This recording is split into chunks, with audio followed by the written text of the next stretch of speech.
Hey, beetles and butterflies. It's me, your girl, Sharon K. Griffin, aka Madam Butterfly. I hope that you are flapping your wings all around the world. So, I had to come on and talk about the interview that Larry Reed Live did with Dwayne Youngblood. So, baby, I listened to all 2 hours and I believe it was 36 minutes, okay?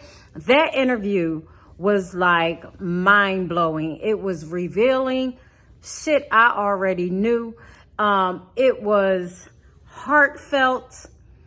It was traumatizing. And it gave information that many people don't want to talk about in the Christian community. Why? Because the victim is often victimized by the church community while the pastor is still being uplifted. So, my name is Sharon K. Griffin. I am the creator of Preachers' Exes, ex-wives, ex-girlfriends, ex-mistresses, and ex-misters. And the reason I created that show was because of shit like this, okay? I was married to a preacher for 16 years. I was married to two preachers, but one for 16 years. And it was totally different than anything that I expected. Am I bashing him? No, I'm not. Am I bashing the church? No, I'm not.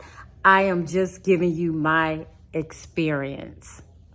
Okay. Some of the things that I've seen in the church community with preachers would blow your mind. There were things that I didn't understand, things that I questioned, but yet they still existed. And the funny part was that everybody was doing it, and it was okay, but it was not okay with me. You know, so I've since distanced myself from the church community because I've seen too much.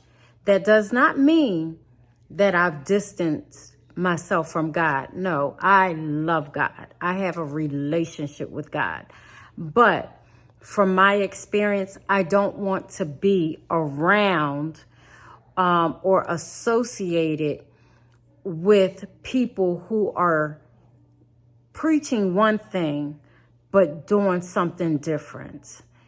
That is not who I am, and that is not the character of what I believe that Christ would condone.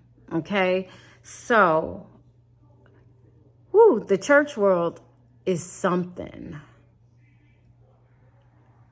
See, when you're out in the streets, right, you know a pimp because he's a pimp, right? You know what a pimp's going to do, right? They're going to pimp.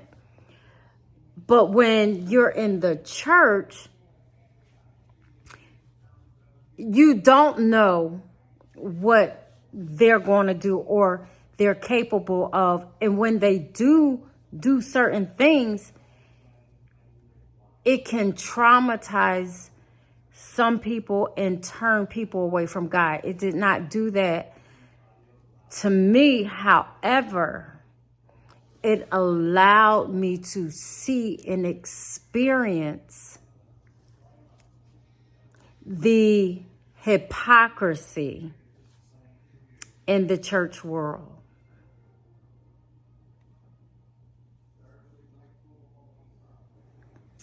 Back in 2013, when I created Preachers' Exes, the world wasn't ready at all.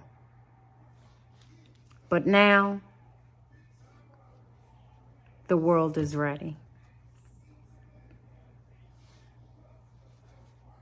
Stay tuned. So when I think of the church community, and I wrote this in my book, 3 p.m., I think of the puppet master and I think of the puppet. And I think that the puppet master is just the puppet, because I find that many church people especially do not think on their own. If the pastor doesn't say it, or the preacher doesn't say it, or the evangelist doesn't say it, that it's not true. And I feel that a lot of times the church community only accepts what's given to them, as opposed to doing their own research or coming to their own conclusions, right? And I think that because the church is filled with so many people who suffer from low self-esteem, that it's easy to manipulate those people, right? But when you become strong and you're healed and you know who you are, and you begin to think for self, right, that you become an outcast, or you're being rebellious, or you're sinning and such. But the truth of the matter is, you just have your own thought process, right? That God has opened up your mind to other information, right?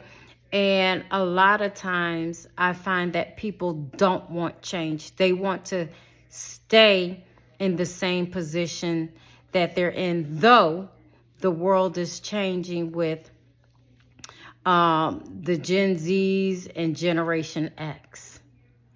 And I so appreciate them, because they're not accepting the BS that many of us have accepted, based on the words that were spoken by the preacher.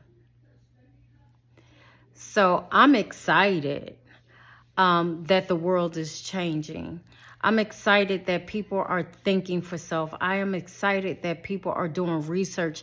I am excited that people are coming to their own conclusions. And I am excited that the power of the internet has given Mr. or Pastor or Preacher Dwayne Youngblood a voice to communicate that which has